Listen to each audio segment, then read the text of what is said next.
Dear students, today we are going to learn a poem, The Sower, written by Victor Hugo. He was a poet, novelist, and dramatist of the 19th century. He wrote in French language. Toru Dutt was a Bengali poet. She was born in 1856 in Kolkata. She wrote poems in English and French. Sita, Lotus, and Our Casuarina Tree are her famous poems. Toru Dutt translated Victor Hugo's poem, The Sower, into English. The poem is about a farmer who is sowing seeds.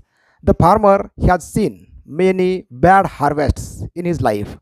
According to the poet, farmer is the most optimistic person in the world who always dreams for a good harvest. The poem depicts the laborious life of farmers. The poet has great respect for the sower or the farmer. In this lecture, you will learn new words from the poem, explanation of the entire poem in English, poetic devices, and appreciation of the poem. Let's get started. New words from the poem. Sower means a person who plants the seeds. Porchway means a veranda or a covered shelter in front of a building. Twilight means the period between daylight and darkness, or we call it dusk. Hastens means moves quickly. Well nigh means almost but not completely. Linger means hangs around or remain. In rags means in very old and torn clothes. Silhouette means shape or outline of someone against a brighter background. Furrows means line, trench, or channel.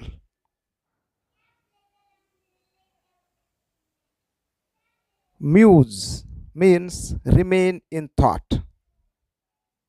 To and fro means backwards and forwards. Stride means to walk with long steps. Gestures, here meaning actions or activities or movements. August means noble or dignified or impressive. Optimistic means hopeful and confident about the future. Let's begin the poem. Victor Hugo, a poet, novelist, and dramatist from France, wrote this poem in French language. Our Indian poet Torulota Dutt translated the poem into English. Let's see the poem. Open your textbook, page number 72. Sitting in a porchway cool, sunlight, I see dying past.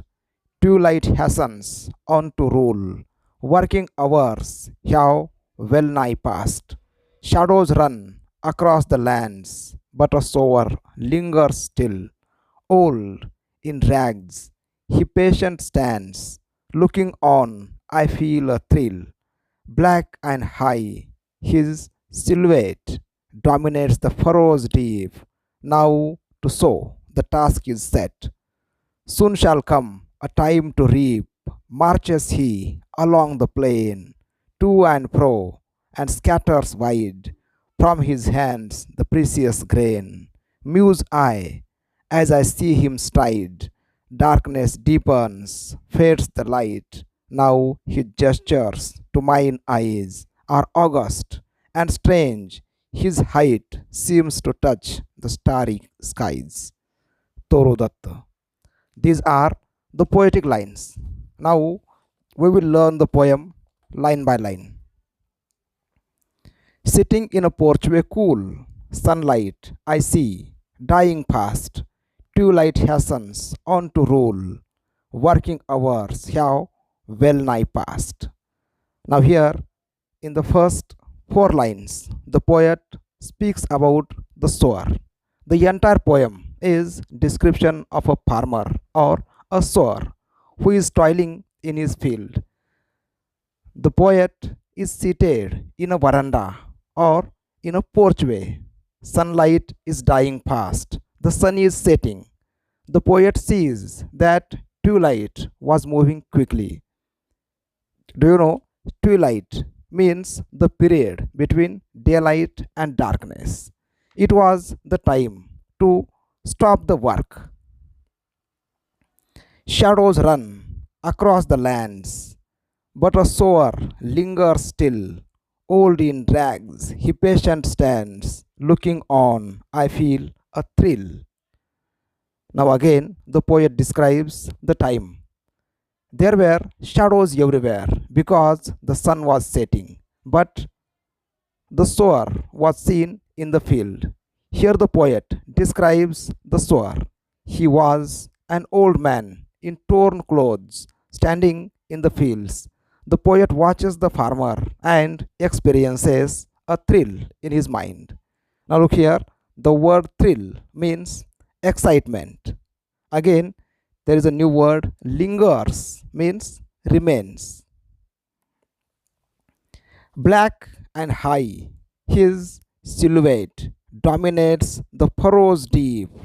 Now to sow, the task is set.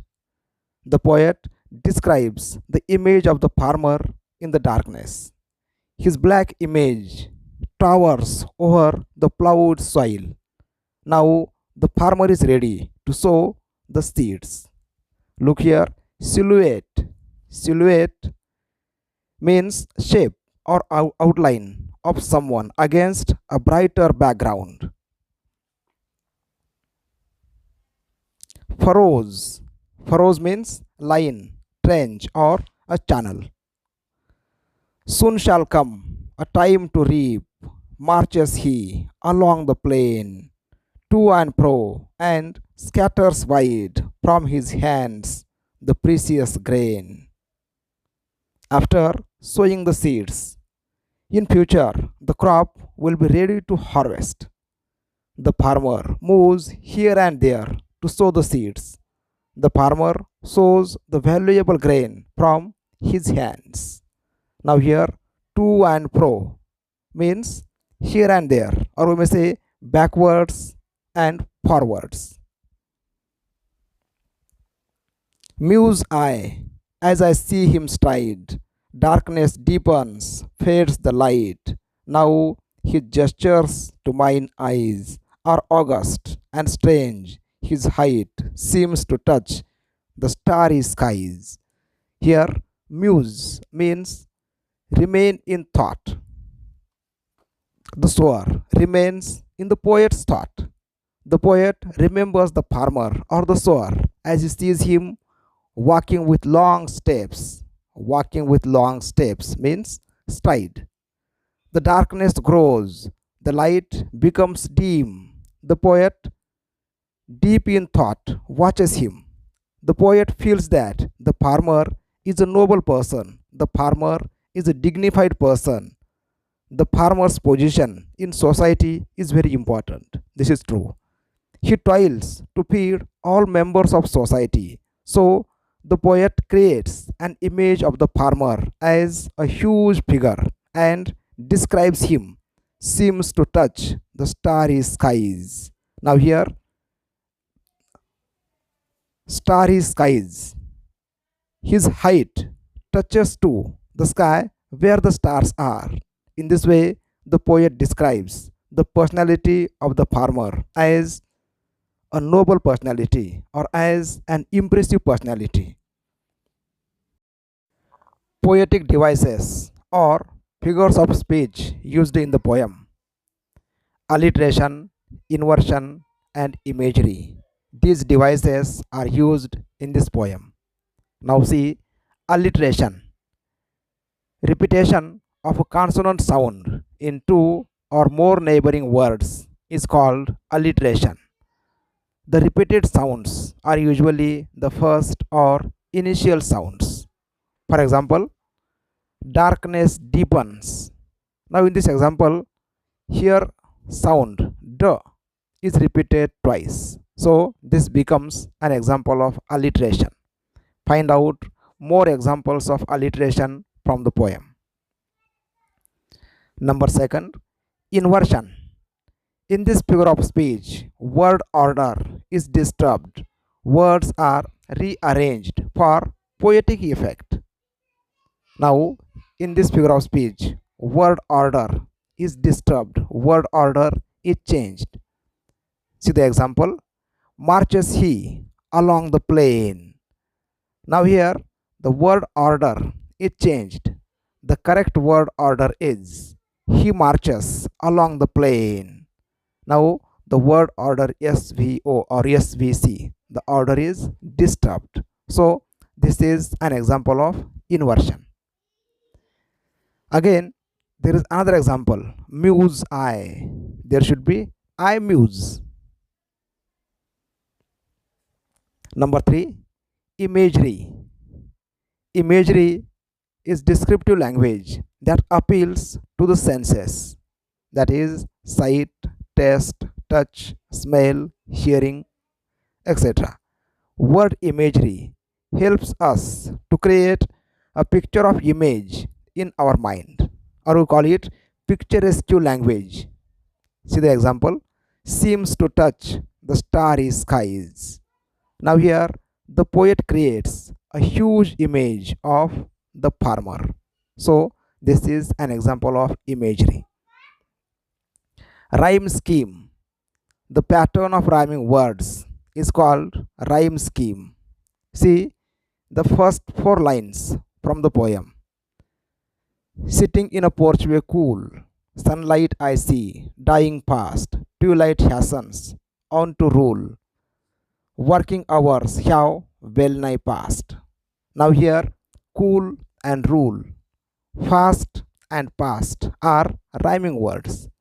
The first line rhymes to the third and the second line rhymes to the fourth. Remember, always rhyme scheme begins with A. So the rhyme scheme is AB AB. Now we will learn appreciation of the poem. See the question. Write an appreciation of the poem considering the following points about the poem, poet, or title. Theme of the poem, poetic devices or language style. Special features or focusing elements. Next point is values and message. And the last point, your opinion about the poem.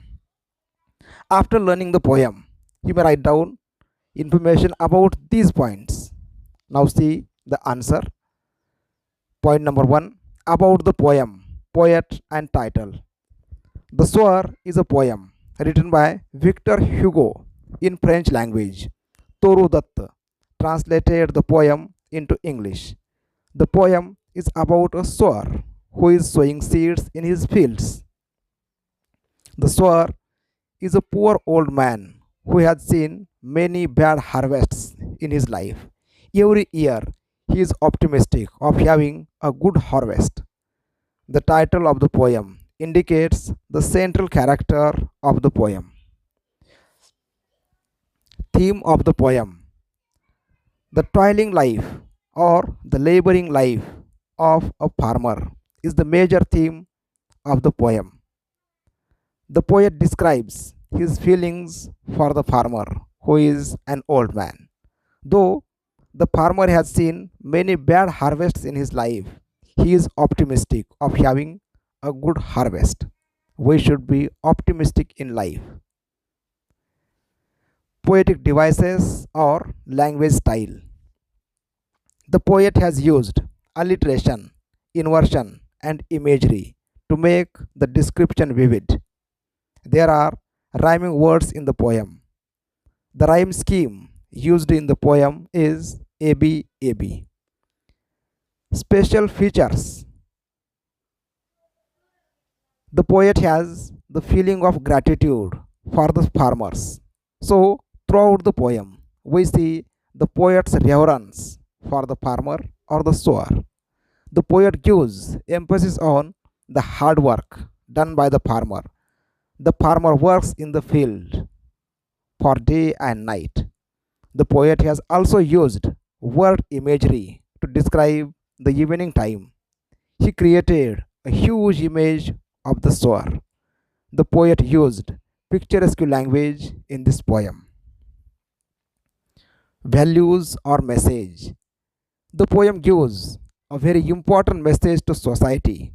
Farmers and farm laborers are neglected in the world. We should not recognize the value of their hard work. We should be thankful to farmers. And we must do something to improve the lives of our farmers. Last point, my opinion about the poem. The poem, The Sower, has created a positive and respectful picture of the farmer in my mind. The poem taught me importance of simple life and optimistic attitude. I have great respect for the sower who sows seeds for us. Really, I enjoyed the poem and understood its theme. In this way, we may write poetic appreciation. Dear students, once again, read the poem carefully and prepare your own notes. For more videos, subscribe my YouTube channel. Thank you for watching. Have a nice day.